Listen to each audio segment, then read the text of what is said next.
pessoal, mais uma vez aqui no nosso canal Verdadeiro Selfie. Aqui à minha direita Leonardo Paterlini, minha esquerda Lindo Salgueiro e eu, Júlia Soares Henriques. Hoje nós vamos falar de um tema muito interessante, consequências do isolamento na formação da identidade social. Mas antes, não vamos nos esquecer de inscrever no nosso canal, né?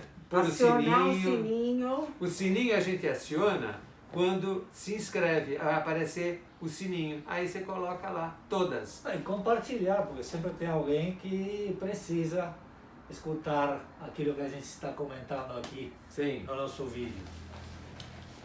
Tema atual, muito atual em função da pandemia, as consequências que a gente está percebendo.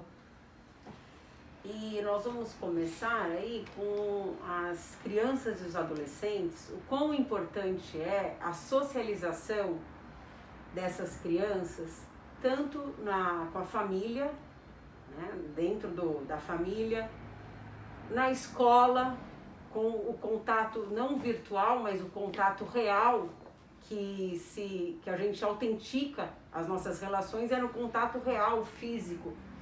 O virtual também pode ajudar, mas o real é o mais importante no nosso processo de socialização, de construção do nosso ser. E nesse sentido, Júlia e Leonardo, eu acho que neste tema a gente vai abordar algo muito sério, porque o ser humano não é um ser de natureza, a gente não nasce pronto. Né? A nossa identidade, a nossa condição humana, ela é desenvolvida a partir do social, isso é primeiro da família, depois do ambiente social. Né? Então nós somos dependentes disso. Então, o social é o nosso oxigênio psíquico. A gente necessita disso para poder acionar os nossos neurônios, para a gente poder evoluir. Né? A gente tem trabalhos fantásticos do Jean Piaget, que mostra a importância desde o nascimento, teoria interacionista, de 6 em 6 meses, né, em que vai mostrando a evolução no aspecto cognitivo, no aspecto afetivo, no aspecto emocional. E lembrando que 6 meses para uma criança, 6 meses para uma adolescente é muito tempo. Talvez para nós adultos o tempo passa mais rápido pelas responsabilidades, mas para a criança e adolescente 6 meses são 6 meses. Sim, veja, então você está levantando o aspecto deste momento da pandemia. Sim, desse momento da pandemia. Né? O que isso pode estar ocasionando, esta lacuna. Porque você poderia dizer, não, mas no passado já existia o virtual. Sim, o virtual estava acoplado com o presencial. Então havia um equilíbrio, mas hoje não. Hoje é só o virtual. E o virtual não atende à necessidade humana do contato, do emocional, do cheiro, do toque, da brincadeira, da interação. E se a gente for pensar bem, antes da pandemia, nós já estávamos com as relações virtuais muito aceleradas.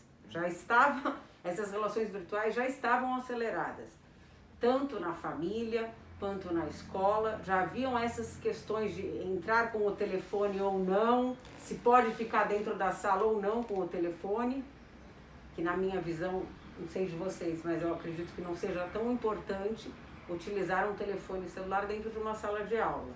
Mas vamos respeitar aí cada escola, cada situação específica. E depois dessa aceleração, com a pandemia, aí se introduziram as aulas virtuais, que tem os aspectos positivos, mas no processo de escolarização, de socialização da criança, prejudica bastante. E a gente tem assistido coisas interessantes, veja, seja no âmbito do consultório, né, em que a gente está percebendo as crianças com problema de gaguez, né, ansiedade, problema de sono, né, porque está faltando, se cortou, veja um menino, uma menina de 7 anos, que estava se socializando. A socialização não é um mero convívio social, está fundamentando a sua identidade, é algo fundamental para elas se espelhar a partir do outro. Os jogos, o esporte, ele tem essa dinâmica de eu me dimensionar corporalmente, de eu competir, de eu cooperar. E nós precisamos um dos outros para a gente se constituir em termos psíquicos. Veja, então... E uma coisa que a gente tem que reforçar, a gente já comentou em vídeos anteriores, é que a gente nasce do ventre da mãe para o ventre da família, e esse nascimento para o social, para a escola, é muito importante. Então, e a escola pública, então, ela é mais importante ainda, porque ela mostra as diversidades. Isso, aumenta as relações, aumenta a interação, as brincadeiras. Hoje, falando com alguns professores e tentando entender como funcionam as aulas online, você conversa, tem os alunos em sala de aula, muitos deles não ligam o vídeo, então você não sabe se eles estão dormindo, o que eles estão fazendo. O que eles estão fazendo? Né? Eles não podem conversar entre eles, né? Porque o chat, ele de certa forma é bloqueado, então a fala professor-aluno, então essa interação fica prejudicada. Então várias situações que acontecem na escola no dia a dia, no virtual elas não acontecem. Além do que, está exacerbando o falso selfie. Porque eu crio personagens, eu crio máscaras. Isso é muito forte no virtual. Né? Já é forte no presencial. Normal, existe. No presencial já existem os personagens, mas no virtual isso exacerba muito, aumenta muito isso. Né? Então, as pessoas que estão se relacionando no virtual, no Facebook, no Instagram, até nas redes sociais de relacionamento, elas são elas mesmas ou elas né? estão representando um personagem. Né? Então isso é muito sério. Agora voltando e as ainda. relações superficiais. Quando a gente se relaciona virtualmente, as relações elas são superficiais, elas não se aprofundam. Zygmunt Bauman, ele coloca o amor líquido. O tempo líquido, né? Os relacionamentos líquidos, ele comenta muito bem essa situação, de que tudo é superficial, nada é tão duradouro como era antigamente. Não que antigamente era melhor ou pior, só que eu acredito que tempos atrás, na era, talvez nessa não tanto virtual, mas muito relacional também, as relações elas tinham uma profundidade, um olho no olho, as situações de lidar com o outro, da frustração, né? Da socialização. De ir à casa das pessoas, de frequentar a casa das pessoas, de ir a um parque. Hoje isso tudo tá obstruído. Hoje as visitas são virtuais. Interessante, veja, você estava falando da escola, né, e as pesquisas mostram, né, os professores se queixando de que a maior parte dos alunos no online, eles não mostram a cara dele. Sim, eles ficam fora da câmera. Então a gente não sabe se alguns têm vergonha porque não cortaram o cabelo, sei lá, acham que a cara dele, o adolescente acha que a cara dele é feia, ou às vezes não quer mostrar o ambiente da casa. Então a gente não sabe, ou não quer saber de ficar ouvindo o professor, ou está dormindo, ou está no videogame, lá jogando no celular. Está nos jogos com os personagens, porque nos jogos eu tenho um personagem. Os jogos online hoje em dia, você joga com teu amigo nos Estados Unidos, mundo, joga com ele. Antigamente as brincadeiras eram na escola, no recreio. Na casa das pessoas, uns recebiam os outros. Esse isolamento, eu acredito que não é só acontece no virtual. A gente está vendo esse processo que acontece até na construção dos prédios.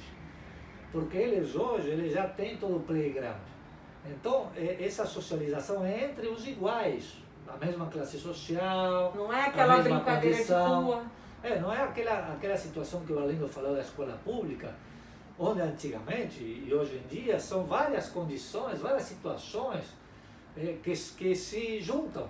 E a gente precisa de conviver com a diversidade, seja de pensamento, seja de religião, seja de classe social, etnia, né? Para a gente ter a empatia pelo coletivo, né? Senão a gente fica vivendo tendo uma visão classista e egocêntrica do mundo. A escola pública visa isso, visa essa democratização. E ela, na verdade, a escola pública é a fundamentação da democracia. Uma excelente escola pública fundamenta muito a democracia. Uma fraca escola pública compromete a democracia. Né? Porque a consciência crítica é desenvolvida a partir de uma boa escola pública. Que a escola é fundamental, essa interação, essa socialização, os professores, esse conteúdo que é passado na sala de aula e na interação entre os alunos, os professores, os atores da escola, se a gente pode Sim, chamar atores, os né? atores da escola. É fundamental para o Sim. desenvolvimento da identidade da criança. A proposta do nosso canal é de a gente começar a desenvolver uma pesquisa, para que a gente tenha dados científicos a partir desse período. São 6 meses em que a gente está criando uma situação muito difícil, principalmente para as crianças a partir dos 7 anos, na época da socialização, e do adolescente, que precisa do grupo para fundamentar a sua identidade. E muito mais o adolescente menino do que a menina. Sim, Porque a menina, pelo geral, é uma relação dual ou trial. Só ela com uma amiga ou duas amigas, e aí elas interagem. O menino, ele precisa do grupo. Tá? Ele precisa desse desenvolvimento maior. E a gente vai analisar também, veja, as crianças, os jovens que são hipotônicos, eles têm uma dinâmica diferenciada daqueles que são hipertônicos. O hipotônico é mais agressivo. E eles precisam do espaço, socialização eles maior. precisam dos outros, eles precisam dos jogos, né? Eles precisam interagir para poderem existir. Então, veja, os nossos adolescentes, nesse período, estão sofrendo muito. Né? Estão muito deprimidos. Sofrendo muito, ou não se cuidando, e se né? projetando para a rua, saindo. A gente vê várias situações. A gente está tendo notícia, por exemplo, de dados que nos preocupam, que é o suicídio aumentando na adolescência, é a depressão aumentando em jovens, né? Então, veja, nós estamos fechando questão da gente fazer uma pesquisa junto às escolas, junto aos meios de comunicação, para que a gente possa. E a gente espera que colegas nossos, né? Nós temos hoje muitos colegas do LinkedIn assistindo o nosso canal, que a gente se predisponha a desenvolver trabalhos científicos a partir dessas pesquisas. Porque, veja, este momento ele propicia muitas dificuldades desses dois segmentos, né? Então a gente está conclamando os nossos colegas, né, a juntar-se a gente, no sentido de a gente começar a analisar esses dados e ver o que a gente pode fazer para minimizar essa situação. Então, acho que hoje nosso tema foi bem explorado, né? E vamos... bem explorado, e ainda a gente vai explorar mais em função das pesquisas que a gente vai lançar. Sim, vamos lançar, vamos desenvolver isso para que a gente possa contribuir efetivamente para este momento tão sério da nossa vida. Porque isso que a gente comentou agora são situações que a gente vê no consultório, vê nas famílias, comentam com a gente os professores, mas a gente quer ver realmente o que tudo isso que está acontecendo está ocasionando na sociedade. Vai ocasionar porque também. Fundamental para a psicologia é o trabalho científico, né? Não é o achismo. Né? Então a gente precisa fundamentar, ver aonde que toda essa nossa visão fenomenológica, existencial, né? O que ela está olhando esse momento tão grave da nossa vida. Então, não esqueçam de acionar o sininho, se inscrever no nosso canal. De compartilhar. E de participar da pesquisa que a gente vai lançar. Isso. Vamos lá. E até o próximo então, gente. Até o próximo. Tchau, tchau.